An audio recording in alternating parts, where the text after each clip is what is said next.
5.2, proving trig identities.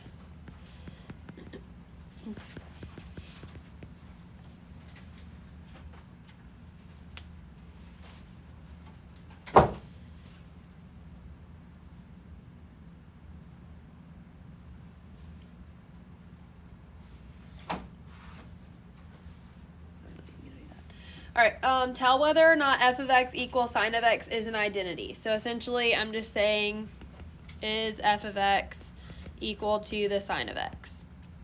So they've given us, number 6, f of x equals tangent of x over secant of x.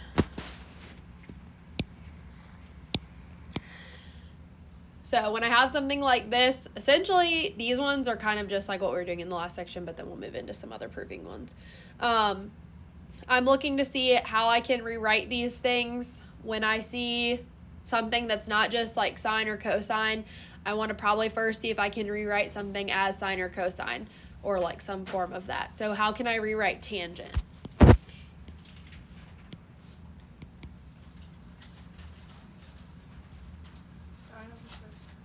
Sine over cosine.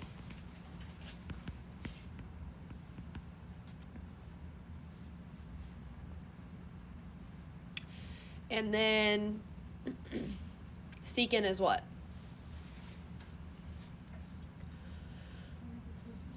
One over cosine. So what happens when I have a fraction divided by a fraction? Keep, change, flip. So that'll be sine of x over cosine of x times cosine of x over 1. So that's just equal to sine of x.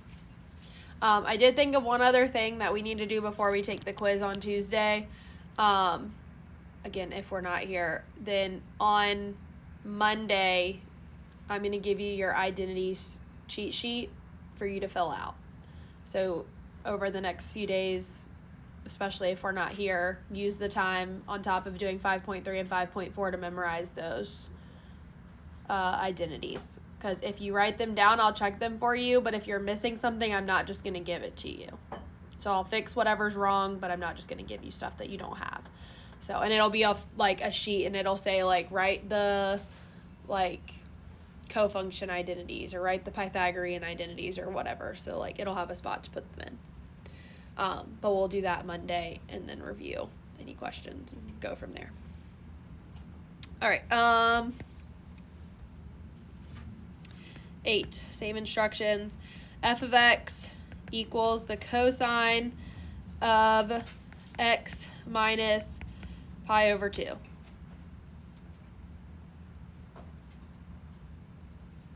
So is there a way to rewrite the cosine of x minus pi over 2?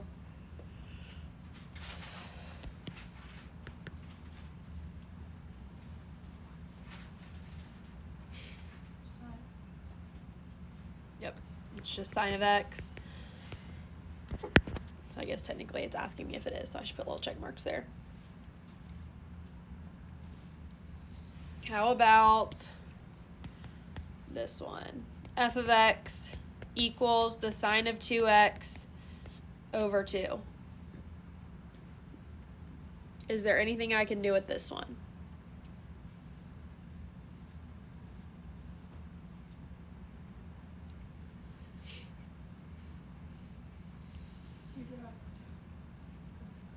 Because 2's inside.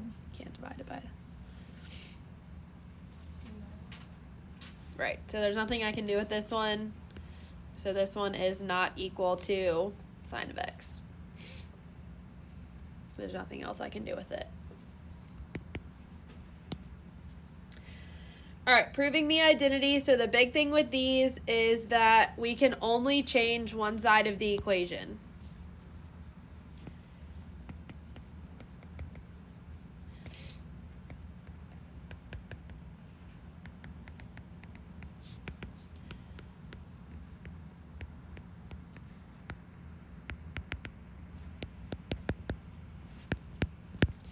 So a lot of times, like some of the problems may say, like I think all of these ones just say prove the identity, but if you see anything that says like LHS or RHS, which means like that's what side to do. It's either the left-hand side or the right-hand side, which is the problem that I skipped at the very beginning, which isn't a trig problem.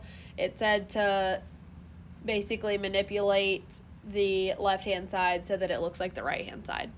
Essentially what we're going to be doing with these. It just doesn't say it that way. So number 12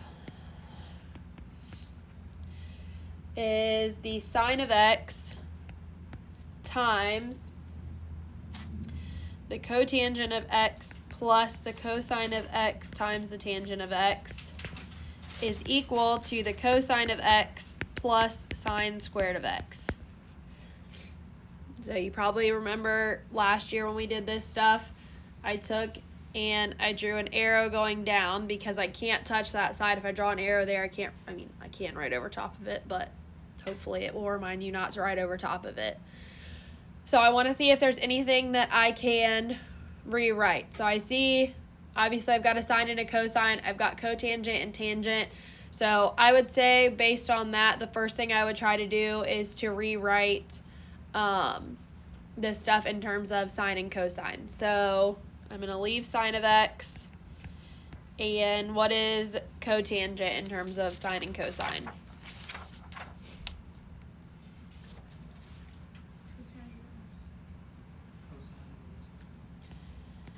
Cosine x over sine x plus, I've got cosine x times what's tangent?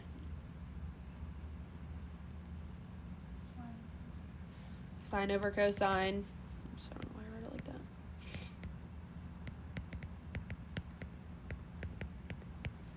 So now, if I distribute this sine out here, when I multiply sine times the cosine over sine, I'm just left with cosine. And when I distribute sine times this, well, these cosines cancel, so I end up with just sine times sine, which is sine squared. And obviously, I made my arrow a little bit long there.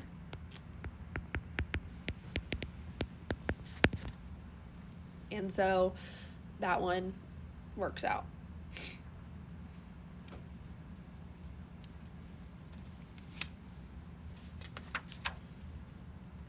We're all over the place here. 16. Tangent of x plus secant of x equals cosine x over 1 minus sine of x.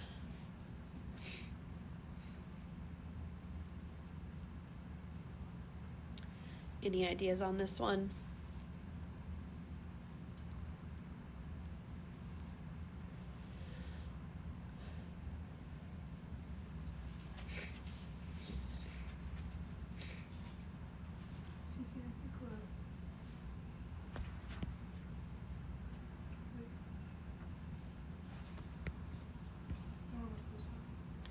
So secant is 1 over cosine.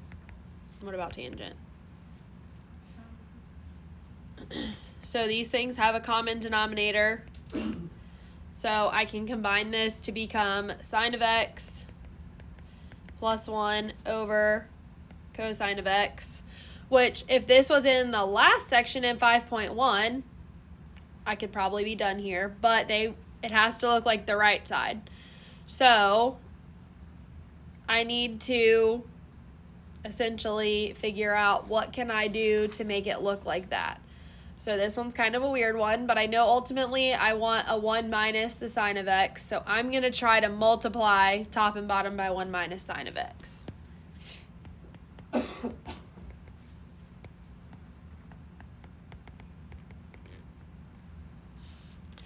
So when I do that, I'm going to actually rewrite this top part as 1 plus sine of x. Anybody know why I would have rewritten it or reordered it? So then I now have 1 minus sine x times 1 plus sine x. Huh?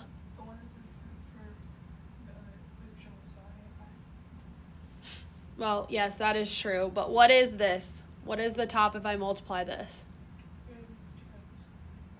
Yeah, it's a difference of squares, which, yes, it would have been if I left it, but it's a little bit harder to see if they're not in the same order. So on top then, I have 1 minus sine squared of x over, on the bottom, I would leave the stuff separated. And I leave it separated because I know ultimately I need the bottom to be 1 minus sine of x. So if I multiply the cosine through, I'm going to end up having to pull it back out. Okay, so I can see what I'm trying to get this to. So I'm going to do cosine of x times 1 minus sine of x. Now, what is 1 minus sine squared of x?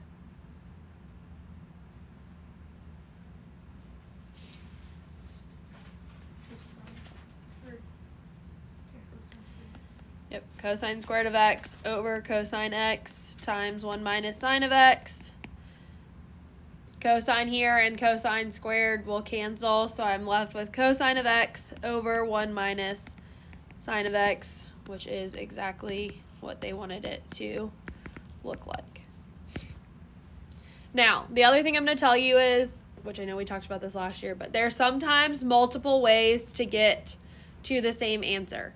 Okay, so just because yours doesn't look exactly like mine when I'm grading your quiz or your test doesn't mean it's necessarily wrong. Now, also, these problems are ones that people often try to, cheat's not really the right word, but they'll try to like kind of sneak around it because they'll be like, well, I can't really figure out how to get here, so I'm just going to like make up some stuff in the middle and then just ultimately write, well, cosine of x over 1 minus sine of x equals cosine of x over 1 minus sine of x. With these problems, I'm really looking at that your steps make sense.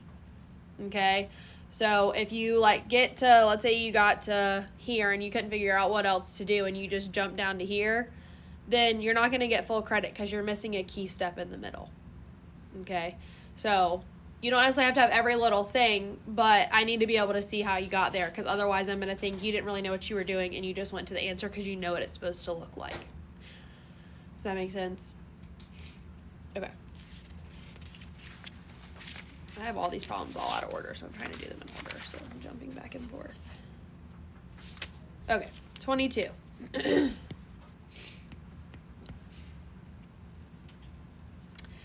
Sine squared of alpha minus cosine squared of alpha equals 1 minus 2 cosine squared of alpha.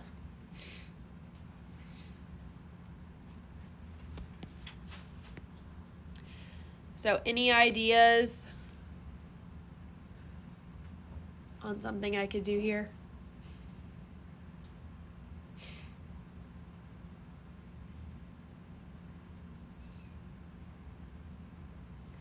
Anything I could maybe rewrite in terms of something else? Like, do I ultimately need a sine squared in my final answer? Okay, so is there some way I can rewrite sine squared as something else?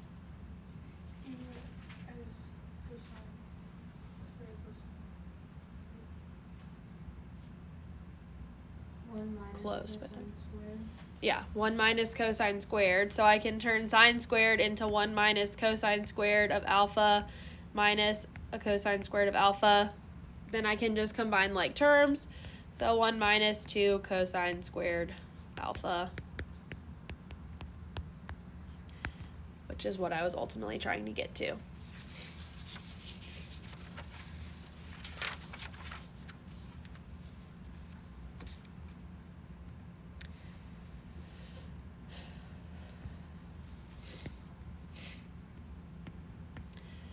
(24) 1 over the tangent of beta plus the tangent of beta equals the secant of beta times the cosecant of beta. And just like for reference, like on a quiz or a test, I'm going to either use x or theta because this alpha, beta, whatever. So if you want to change it when you're doing your homework and be like, I'm just going to use x, the only thing to watch out for is like in some problems, they may use like the letter U and then they may use the letter V because they may have two separate like things that they're not the same variable. So just make sure you watch for that in case they do that. But obviously this one's like all betas, so you can do something else with it if you want to.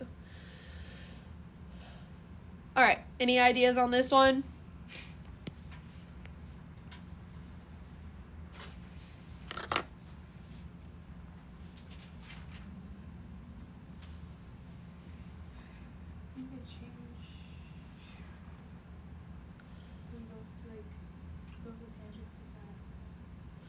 Yep, so I can do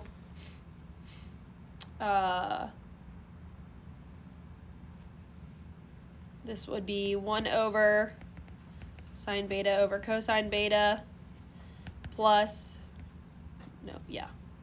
sine beta over cosine beta. So then over here I could keep change flip and get cosine beta over sine beta plus sine beta over cosine beta.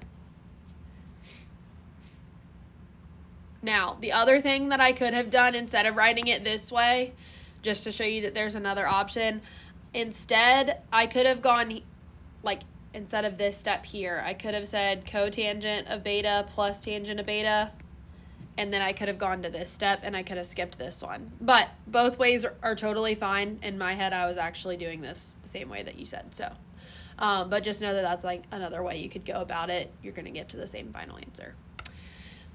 So now I have these two fractions with different denominators. So, any ideas?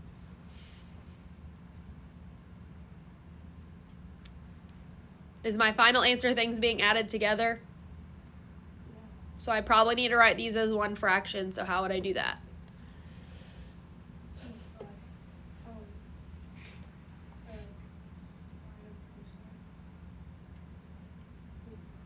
Well, I can't do that because that's not, it has to be something that's equal to 1 if I'm going to multiply. How do I normally get a common denominator? Like if you had 1/2 plus 2/3, how do you get a common denominator? Multiply one sine by sine over sine, the other side by cosine over cosine. Yep. So I need to do this one like this and this one.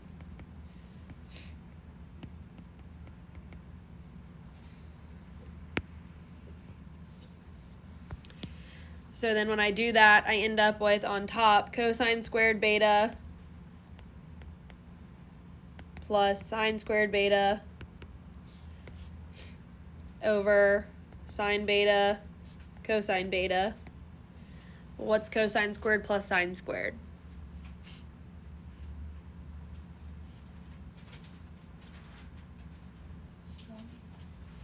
One. So this is 1 over sine beta cosine beta.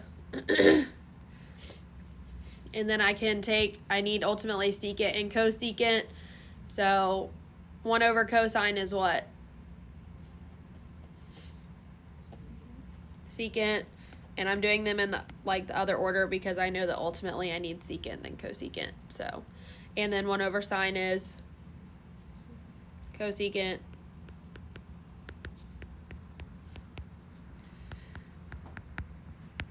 And so then there's that one.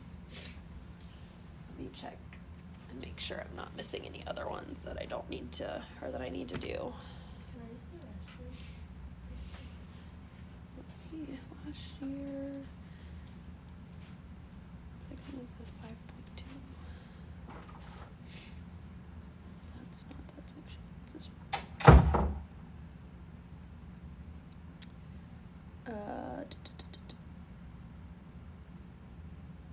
Okay, let's see, 30.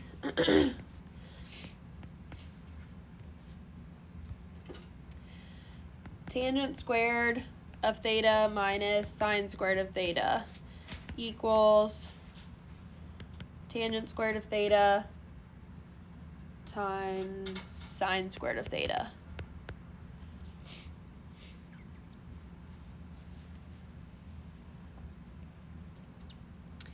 So obviously the left side kind of looks like the right side, except for the left side's being subtracted, the right side's being multiplied. So I need to try to rewrite some stuff because ultimately I need these things together. So I can rewrite tangent as sine squared over cosine squared.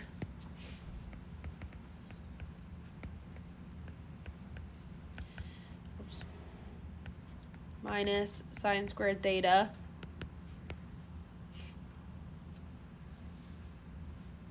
So I know that I'm going to have to do something to get a common denominator here.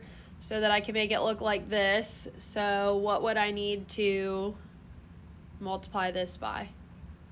Cosine squared. Yep.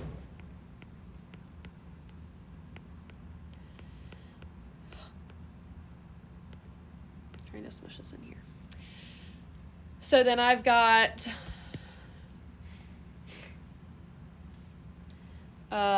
sine squared theta minus sine squared theta cosine squared theta all over cosine squared theta. Any idea what I can do now?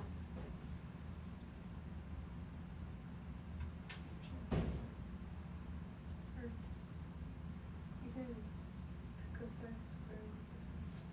Or actually, What do both pieces on top have in there?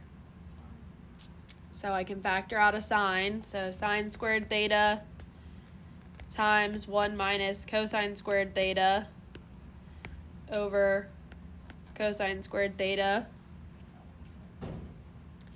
What's 1 minus cosine squared theta? Sine squared theta. So I've got sine squared theta times sine squared theta, and I'm intentionally writing it this way, over cosine squared theta. Well, I know that I ultimately need tangent times sine. Obviously, they're squared. So now I can do this, since this is one fraction, I can write this as sine squared over cosine squared, which is tangent squared, and then times sine squared, and that's equal to what I started with.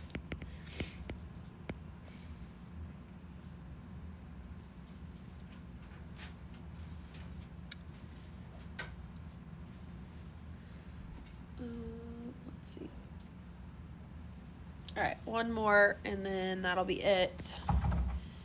36 sine of t over 1 plus cosine of t.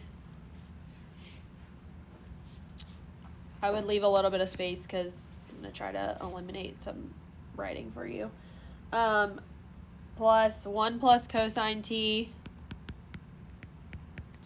over sine of t equals 2 cosecant of t. I said I was going to leave some room and I didn't. That's okay. All right, so I've got two fractions here. They don't have a common denominator, so I can't just like smush this stuff together. Things are in terms of sine and cosine. I can't really rewrite it. But since I've got two fractions being added together, what might I need to do?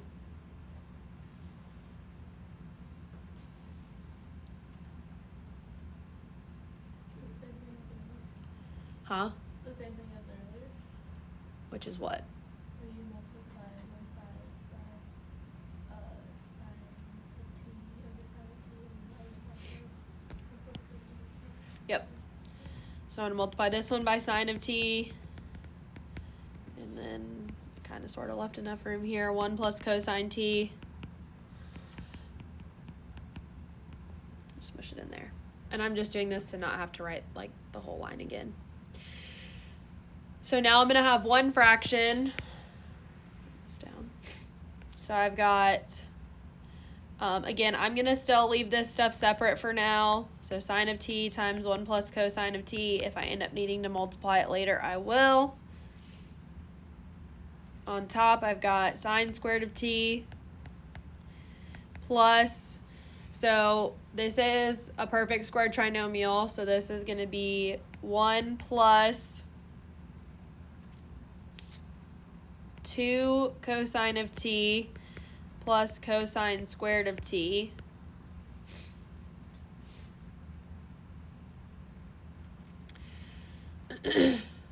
So on top, I see two things that are squared, so I'm going to try to combine those. So sine squared plus cosine squared is 1. So on top, I've got 1 plus 1. So here, look, I'm just going to do this. I'm going to circle these two things, and I'm going to write that as 1 plus. So I've got 2 plus 2 cosine of t over sine of t times 1 plus cosine of t. Any ideas what I should do from here?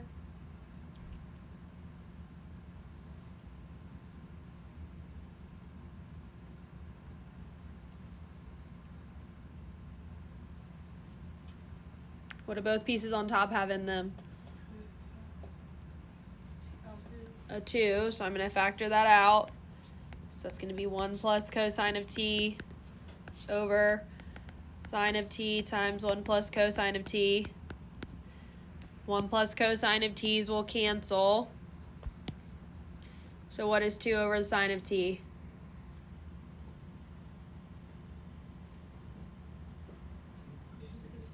2 cosecant of t.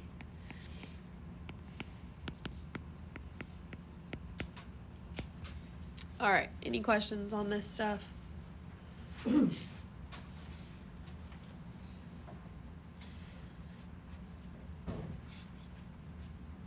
All right, not to give you too many problems here, but we've got, let's see, 5, 7, 11, 19, 21, 29, and 35. If I know, like, you know, as always, you can do extra problems. I would caution you from going much past number 39. Because they get a lot harder and we're not doing those ones. So I would probably stick to something less than that if you're going to do them. The other thing I forgot to mention, because we haven't technically covered the sections yet, but 5.3 and 5.4, those things have identities too. They're the sum and difference identities or whatever formula, sum and difference formulas, and the, I think, double and half angle is 5.4 if I remember correctly. Anyways, all of those things will also go on your cheat sheet. So as you do the next 2 sections of notes over the next couple of days in the